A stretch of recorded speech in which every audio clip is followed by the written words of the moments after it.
बच्चों, हमने पहले पिछले चैप्टर में पढ़ा था भारतीय अर्थव्यवस्था के स्वरूप। फर्स्ट भाग क्या है? कृषि क्षेत्र। अब हमने भारतीय अर्थव्यवस्था के स्वरूप सेकंड भाग उद्योग एवं सेवा क्षेत्र पढ़ते हैं। सबसे पहले उद्योग क्या है? उद्योग क्षेत्र क्या है? जैसे हमारे देश में स्वतंत्रता के पूर्व उद्योग का विस्तार बहुत ही सीमित था। कुछ ही बड़े उद्योग जैसे जूट, सूती वस्त्र, लौह इस्पात, सीमेंट आदि ही संचालित हुआ था, है ना। मगर उस समय हमारे देश का लगभग 80% जनसंख्या क्या है? हमेशा गांव में निवास करते थे। उद्योग में भी रोजगार की दृष्टि से कुटीर उद्योग की भूमिका बहुत महत्वपूर्ण थी। मगर श्रमिकों को एक बड़ा समूह इन छोटे छोटे ग्रामीण व्यवसायों के लिए कार्यरत करने के लिए हमने उद्योग क्षेत्र को आगे बढ़ाया गया। आजादी के पश्चात उद्योगों के विकास के लिए सरकार ने कई कदम उठाए। इसका प्रमुख उद्देश्य है औद्योगिक विकास, साथ साथ अपनी आवश्यकताओं की पूर्ति के लिए आत्मनिर्भरता को प्राप्त करने के लिए नवीन उद्योगों की स्थापना किया गया, जो सरकार के द्वारा स्थापित किया गया, जिसमें बिजली, खनिज, मशीनरी आदि थे।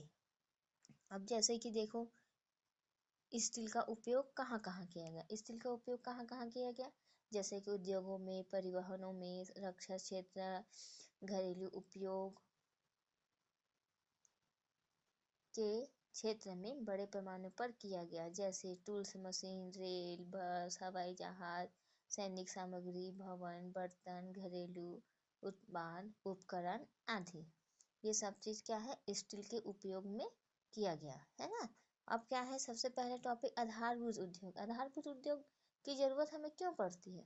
मतलब आधारभूत उद्योगों की स्थापना हमें अन्य उद्योगों को धातु एवं मशीनों की पूर्ति की जाती है, जिसमें उत्पादन को बढ़ावा मिलने के साथ में रोजगार के अवसरों भी बढ़ते हैं। इसलिए आधारभूत उद्योग की स्थापना करना जरूरी है। क्यों जरूरी है? क्योंकि ये आगे निश्चित करता है कि कौन सा समय समय पर रोजगार का अवसर बढ़ाने में, है ना। जैसे कि आपके आसपास हमारे कई उदाहरण हैं।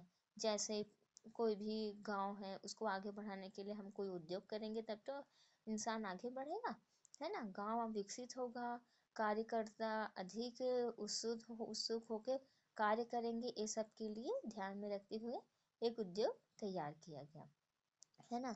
कारखाने में स्थापित किया गया। क्या स्थापित किया गया? कई पूंजी स्थापित किया गया, तकनीकी व्यवस्था की गई। उत्पादन के लिए सरकार से कई कई नियम बनाए गए। हमारे क्षेत्र के आसपास हमने जानते हैं कि भिलाई इस्पात संयंत्र स्थापित किया गया, जो रूस, भारत और सरकारों के संयुक्त भागीदारी द्वारा स्थापित किया गया। इस संयंत्र के लिए निम्नलिखित व्यवस्थाएं की गई। सार्वजनिक उपकरण होने के नाते पूंजी निवेशक सरकार, जो भारत सोवियत रूस के संयुक्त नीति में स्थापित किया गया। और दुर्ग दिल्ली राजधानी बरेली रेल मार्ग द्वारा भी अयस्क का प्राप्ति की गई। बांध परियोजना बनाया गया, जलपूर्ति की व्यवस्था की गई। कोरबा से ताप मतलब बिजली की व्यवस्था, ईंधन की पूर्ति किया गया। उत्पादन सामग्री को आगे बढ़ाने के लिए रेल पटरियां, प्लेट आदि का इस्तेमाल किया गया, यूज किया गया। और 30,55,00,000 टन इस्पात संयंत्र की जरूरत महसूस हुई। और विशाखापट्टनम से व्यापारिक सुविधाएं प्रदान भी की गई। अब सेकंड है भारत सोवियत रूस के संयुक्त नीति की स्थापना की गई। ठीक है। अयस्क क्या है? अयस्क के बारे में आप लोग जानते हैं कि अयस्क किसे कहते हैं? अयस्क एक प्रकार का संयंत्र है जो आर्थिक विकास के लिए सरकार के जरूरतों को, हमारी जरूरतों को पूरा करता है।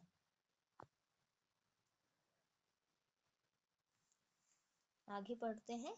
रोजगार, आर्थिक विकास, असंगठित क्षेत्र, संगठित क्षेत्र के बारे में पढ़ाई करते हैं, है ना। रोजगार के नए नए अवसर कहाँ से प्राप्त किए? रोजगार के नए नए अवसर संचार प्रौद्योगिकी क्षेत्र से, वस्त्र निर्माण, कृषि, बागवानी, पशुपालन है आदि क्षेत्र से संभावनाएं अधिक बहुत थी। मगर शहर में बड़े बड़े बड़े बड़े माल से निर्माण किया गया था। ऑटोमोबाइल, खाद्य प्रसंस्करण भी संभावनाएं अधिक की गई थी, है ना। और आर्थिक विकास के लिए सरकार ने कई प्राथमिकता दी गई। जैसे आर्थिक विकास के सुधार के लिए सरकार इस्पात संयंत्र, सीमेंट, बिजली, वैकल्पिक उद्योग और सूचना प्रौद्योगिकी को बढ़ावा दे दिया गया। और खाद्य प्रसंस्करण उद्योग की भी स्थापना की गई, जिसमें सरकारी सहायता से बढ़ावा मिल सके और उद्योग को प्रारंभ किया जा सके। विभिन्न प्रकार के स्वास्थ्य उत्पाद या कई उत्पाद जिससे उद्योग प्राप्त हो सके। भूमि की आवश्यकता भी गहरा विवाद हुआ, है ना। भूमि की भी जरूरत है ना, जब उद्योग खोलेंगे भूमि की भी जरूरत पड़ेगा। तो उद्योग के लिए भूमि की जरूरत को पूरा करने के लिए उद्योगपति द्वारा कृषि भूमि को खरीदा गया, वनों को नष्ट किया गया, जिसमें कृषि भूमि को बुरा प्रभाव पड़ा। मगर क्या आदिवासियों की संस्कृति पर भी असर हुआ, इसलिए भूमि की आवश्यकता पर गहरा प्रभाव पड़ा। क्यों गहरा प्रभाव पड़ा? क्योंकि उद्योग के लिए जमीन तो चाहिए, उससे पेड़ कटेगा, प्रदूषण बढ़ेगी। उसके बाद प्रदूषण को कम करने के लिए भी तकनीक उपाय बनाया गया। उद्योगों को निकलने वाले हानिकारक पदार्थों का निष्कासन करना, नियमों को अनदेखी अनसुनी कर दिया जाता था, उसको दूर करना, पुरानी तकनीक एवं त्याग कर नई तकनीक अपनाना, अनुसंधान खोज को बढ़ावा देना, मशीनों को समय समय पर मरम्मत करवाना सरकारी निरीक्षण के सहयोग से किया गया। ये सब चीज हम उद्योग क्षेत्र के अंतर्गत पढ़ते हैं। आर्थिक विकास में दो भाग में बांटा गया है, असंगठित क्षेत्र, संगठित क्षेत्र।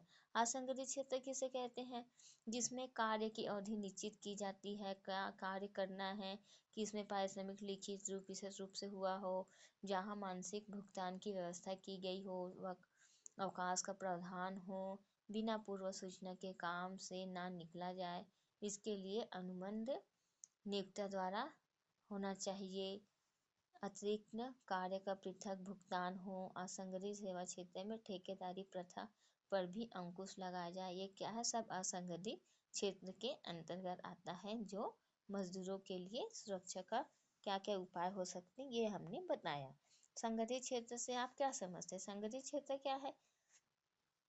में वे उद्यम या कार्य स्थान आते हैं जहां रोजगार की अवधि नियमित होती है, इसलिए लोगों के पास सुनिश्चित काम होता है ना। वे क्षेत्र सरकार द्वारा पंजीकृत होते हैं, उन्हें सरकार नियमों और विनियमों को अनुपालन करना होता है, इसे संगठित क्षेत्र कहते हैं। जैसे कि सरकार के द्वारा जो हमको नौकरी मिलता है, जॉब मिलता है, या उसके नियम के कानूनों के अनुसार हम अपना अनुपालन करते हैं, उसको असंगठित कहते हैं। संगठित क्षेत्र कहा जाता है। असंगठित क्षेत्र जो प्राइवेट होता है ना, निजी होता है, जिसमें उनके मालिक के अनुसार हमको कार्य करना होता है, चाहे वो ओवर टाइम हो या क्या पारिश्रमिक कम मिले या ज़्यादा मिले, आपकी ज़रूरत के हिसाब से आपको पारिश्रमिक दिया जाएगा, है ना। ये हमारा असंगठित क्षेत्र है।